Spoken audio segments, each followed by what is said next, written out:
দেশে যখন স্বৈরাচার বিরোধী আন্দোলন তুঙ্গে, তখনই 1988 সালে হঠাৎ দেশের বিভিন্ন বড় শিক্ষা প্রতিষ্ঠানে খুনের রাজনীতির সূচনা করে শিবির।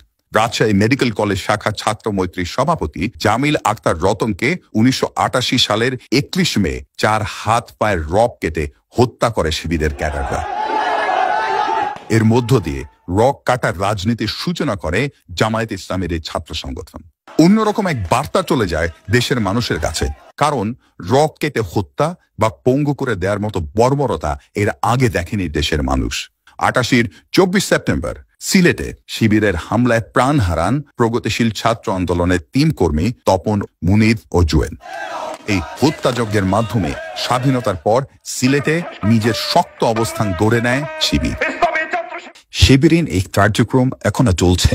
1 জানুয়ারি 2025 বরগুনার পাথরঘাটায় যুবদল নেতাকে রক কেটে হত্যা করে শিবির কর্মীরা। 18 ফেব্রুয়ারি 2025 খুলনা প্রকৌশল ও প্রযুক্তি বিশ্ববিদ্যালয় কুয়েটে বৈষম্য বিরোধী ছাত্র আন্দোলনের ব্যানারকে অপব্যবহার করে ফর্ম বিতরণের অভিযোগ এনে ছাত্রদলের নেতাকর্মীদের উপর অস্ত্র নিয়ে হামলা চালায় শিবির। এই হামলা থেকে রক্ষা পায়নি সাধারণ ছাত্ররাও।